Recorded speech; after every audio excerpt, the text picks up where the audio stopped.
Hey guys, hopefully everyone is doing well. Today's target is to solve question number 6. The chapter which we are related with is consignment account.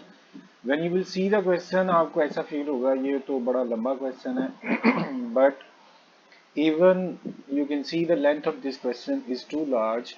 The question is same, entries are same, rather this question is relatively easy. सिर्फ एक चीज जिसको आपने ख्याल करना है that is B point stock of unsold. And since we have already calculated stock in previous question, so it should also not very difficult for you. So it means question is as usual we solving according to our entries. So this was our brief introduction. We are ready to start our question. Let's begin. Global sent. It means global is your consigner. So why not to write the name of global? Okay. So first thing we have decided that global and company are consigner homeopathic medicine to Zahid. It means Zahid is your consignee and from Rawalpindi. So here first entry is goods sent and we are going to write consignment to Rawalpindi. आपको लंबा इतना लंबा लिखने की जरूरत नहीं है, बस that's enough. Consignment to RWP. आज मैं आपको बता रहा हूं कि if you will write consignment और आप आगे कुछ भी नहीं लिखते, even then that it would be worked. वो सिर्फ ध्यान रखने के लिए था. So if you are writing consignment that would be enough. So consignment to goods sent on consignment. अब पहले चेक करते हैं how much is the value. 1000 cases, 200 each. So over here you will calculate 1000 multiply by 200 each. So we have got consignment to goods sent on consignment, 1000 commodities, 200 cases. Here we will calculate the value. 1000 were the pieces and 200 was invoice price of each. वही value आप इधर put कर दें. Good send की entry हो गई. आपको याद है ना, लास्ट में जाके आपने कॉस्ट की एंट्री करनी है और वो आप भूल ना जाएं, इस वजह से पहले करना that would be better. So cost of consignment और हम क्या करते थे, good sent on consignment to trading account. और हेयर जो प्राइस आपकी ऊपर है 2 लाख, वही प्राइस आप नीचे पुट करें. इस एंट्री की कैलकुलेशन से कोई रिलेशन नहीं है, but it's very important for you to write. Expenses on consignment incurred by consignor. बहुत क्लियरली उसने बता दिया these are expenses of consignor. Put करें एक्सपेंसेस ऑफ कंसाइनर और एंट्री क्या करते हैं आप, कंसाइनमेंट टू कैश. और ये अभी नहीं चाहिए. एक्सपेंसेस ऑफ कंसाइनर देखते हैं कि आपके पास डायरेक्टली अवेलेबल है या आपको कैलकुलेशन करनी पड़ेगी. वापस जाते हैं. Incurred by consignor amounting to ₹6000. ये तो सीधे सीधे 6000 यहाँ पे अवेलेबल है. Just write down the amount. Zahid and Bros in Rawalpindi were working as Del Creditor agent. So it's good. आपके पास दो तरह की कमीशंस आएंगी, एक 5% सिंपल कमीशन और एक्स्ट्रा कमीशन 7 इंटू 1/2. ये 7 इंटू 1/2 है. आप अगर इसको बेसिक मैथमेटिकल वे के अंदर देखेंगे तो बहुत कॉम्प्लिकेटेड सा लग रहा है ना. तो अकाउंटिंग में पढ़े सिंपल. 7.5, हाफ क्या होता है 0.5. So it is 7.5. और इधर देखिए 5%. सो आप क्या करेंगे, अपनी कमीशन की एंट्री जब आप करें, पहले हम लिख लेते हैं कमीशन और उसमें क्या है, एक 7.5 है और सेकंड 5 है। इस तरह से टोटल 12.5% कमीशन आप कैलकुलेट करेंगे। समझ लग गई है ना। अब वापस जाके मैं आपको दोबारा दिखाता हूँ। देखिए देयर कमीशन 5% एंड 7.5%, तो 7.5 plus 5%, so commission would be 12.5%। लेकिन चूंकि अभी सेल नहीं आई, we will wait. Exactly after 6 month account sales were received, sale proceeds 750 cases 3 lakh. यहाँ पे आप अकाउंट सेल की एंट्री कर दें। और वो कैसे करेंगे, फर्स्ट आप कंसाइनी को मेंशन करें। उसका नाम ऊपर से दोबारा पढ़ लेते हैं, जाहिद है। सो कंसाइनी जाहिद टू कंसाइनमेंट। आपको हैरानगी हो रही होगी मैं कंसाइनमेंट टू रावलपिंडी पूरा नहीं लिख रहा हूँ, तो ऑप्शन आपके पास है, यू कैन राइट और you may skip. So consignee to consignment sale की एंट्री डायरेक्ट अमाउंट पड़ी हुई है 3 lakh. You will be posting on both sides, so over here 3 lakh. अब इसके साथ ही आप कमीशन भी कैलकुलेट कर सकते हैं। उसके लिए कंसाइनमेंट टू कंसाइनी और उसका नाम जाहिद साथ में मेंशन कर दें। अब यहाँ पे कमीशन आप कैलकुलेट कर सकते हैं। सेल की अमाउंट आपके पास 3 लाख है, वो लगाएं, और कितने परसेंट, 12.5% कमीशन कैलकुलेट करनी है। एक दफा फिर देखिए, total amount of sale was 3 lakh and then 12.5% amount of commission.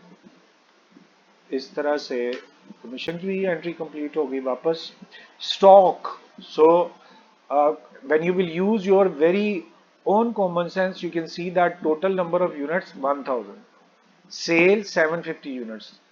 So obviously indirectly we understood that 250 cases were not sold. तो आज आपने स्टॉक कैलकुलेट करना है। आप इसमें पहले प्रोसीड कर लें आगे, फिर हम स्टॉक भी कैलकुलेट करते हैं। Consignee's expenses 2400। Directly you can write expenses of consignee और उसकी भी एंट्री कंसाइनमेंट टू कंसाइनी। हम इसी को पिक कर लेते हैं, थोड़ा सा एडिट करना पड़ेगा। ओके, सो एंट्री तो सेम होगी, कंसाइनमेंट टू कंसाइनी जाहिद, और उसके एक्सपेंसेस उन्होंने खुद ही बता दिए हैं 2400। So just put 2400 over here and 2400 over here. Expenses of consignee complete. A bank draft for rupees 1 lakh was sent by Zahid along with account sales. अब उसने एक बैंक ड्राफ्ट आपको भेज दिया 1 लाख रुपीज का। हालांकि उससे 3 लाख रुपीज आने चाहिए थे, but we have received only 1 lakh from Zahid. Bank draft का मतलब है कि आप डायरेक्ट अपने बैंक में पैसे जमा करा सकते हैं। So both are acceptable. You may consider it as cash or you may consider it as increase in your bank account from whom, consignee. How much amount, 1 lakh हमने अभी पढ़ा, so 1 lakh would be written on both sides. आगे question खत्म हो गया। अब हमारी responsibility है स्टॉक कैलकुलेट करने की, और आपको उसका फॉर्मूला याद होना चाहिए, इनवॉइस ऑफ अनसोल्ड। और वो कैसे निकालते हैं आप, अनसोल्ड यूनिट्स, इसको मल्टीप्लाई करना है इनवॉइस पर यूनिट से, फिर आपने इसमें ऐड करना है, इंग्लिश वाला ही लिख लेते हैं, मैथ वाला वो फार्मूला पिक करता है, प्रोपोर्शनेट एक्सपेंसेस ऑफ कंसाइनर। और वो आप कैसे करते हैं, you will have to take expenses of consignor, then you will multiply it with unsold units and divided by total units. Then you will be adding proportionate expenses of consignee, और वो कैसे add करेंगे, इसमें expenses होंगे then multiply by unsold over total. Start करते हैं। Unsold units कितने हैं?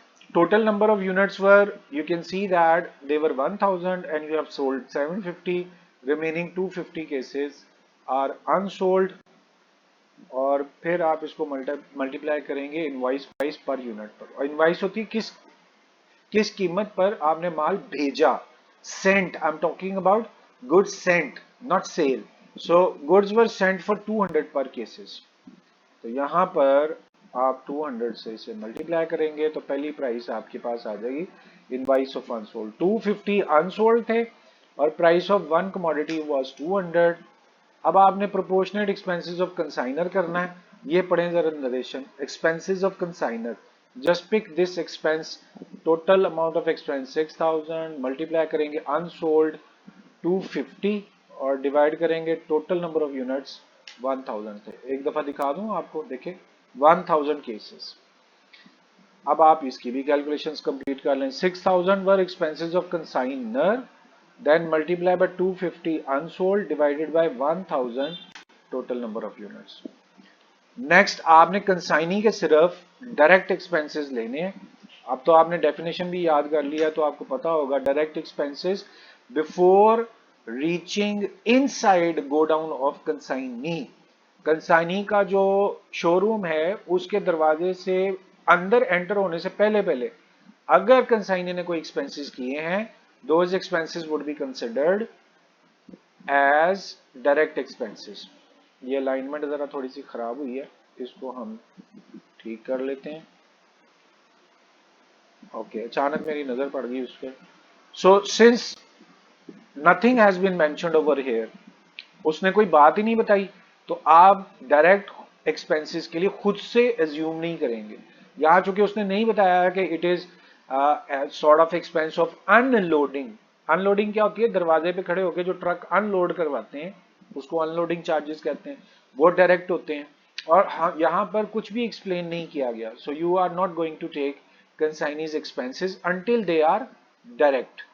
आप सिंपल यहाँ पर जीरो पोस्ट कीजिए और उसके बाद इन सारे एलिमेंट्स को सम कर लें तीनों को, तो हमारे पास आ गया स्टॉक की प्राइस 51,500 इज योर स्टॉक। अब उसकी एंट्री करनी भी जरूरी है, तो कम ओवर हियर, यहां मेंशन कर दें स्टॉक ऑन कंसाइनमेंट और इसकी entry stock on consignment to consignment, और उसकी वैल्यू अभी हमने कैलकुलेट की है, दैट इज 51,500। और वही प्राइस हम 51,500 यहाँ लिख देंगे। ले जी, इस तरह से स्टॉक की एंट्री भी आपकी कंप्लीट हो गई। हम बोल्ड करेंगे प्रॉफिट की एंट्री को, इसको नॉर्मली रहने देते हैं। नेक्स्ट स्टेप, अब सारा क्वेश्चन भी कंप्लीट हो गया। We have calculated the stock which was our requirements, it mean which was our requirement, it means we are ready to start our consignment account। First entry जरा देखिए, आपने सिर्फ consignment पे फोकस करना है। कंसाइनमेंट इज डेबिट, तो debit side पे 2 lakh post कर दें। क्रेडिट साइड पे गुड सेंट है, तो रेफरेंस के लिए आप यहाँ गुड सेंट लिखें। वहां पर भी 2 नहीं लिखा तो वो भी लिख देते हैं। अभी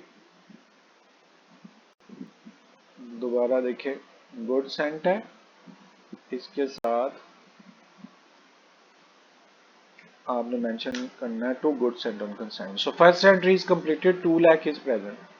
again you can see consignment is return on debit side. कितनी अमाउंट है ये चेक करें, 6000 डेबिट साइड पे लिखा हुआ है, और इसके ऑपोजिट साइड पे टू कैश है, वो आप पोस्ट कर दें।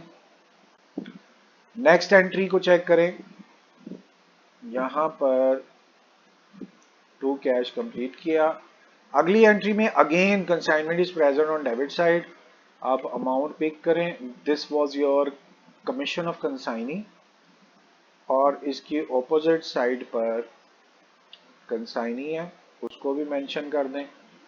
So are 3 entries completed. अब अगली एंट्री में देखिए, consignment again present on debit side, so here 2400 posted, opposite side consignee ही है, उसी को आप वापस यहाँ लिख दें। नेक्स्ट एंट्री देखें, cash to consignee, consignment is not present, so you can leave it out. Check करेंगे अगर कंसाइनी का लेजर मांगा हुआ तो। Consignee stock on consignment to consignment, ये हमें चाहिए थी। एक अकाउंट सेल भी थी, वहां पर भी आप देखें कंसाइनमेंट क्रेडिट साइड पे मौजूद है। सो आप इधर आइए क्रेडिट साइड पे, और एंट्री में कौन सी करा रहा हूं मैं आपको दोबारा हाईलाइट करके दे रहा हूं। You can C over here consignment is present on credit side, वो भी आपने उधर पोस्ट कर दी। और ऑपोजिट साइड पे क्या लिखा हुआ है, कंसाइनी, तो आप वही यहाँ पोस्ट कर दें। बस एक एडिशन याद से कर देना है, that is by. So this entry is completed. हम 2400 पहले ही कर चुके हैं। कैश टू कंसाइनमेंट में कंसाइनमेंट नहीं है, लीव इट आउट। नेक्स्ट आपको again you have seen consignment, और वो क्रेडिट साइड पे अवेलेबल है 51,500, पिक इट अप। और इसकी ऑपोजिट साइड पे क्या लिखा हुआ है, stock, that would be used for reference, so here with an additional word of by. आगे स्टॉक के बाद कोई एंट्री नहीं है, it means we are now ready to start calculations. First step में दोनों साइड का सम कर लें आप।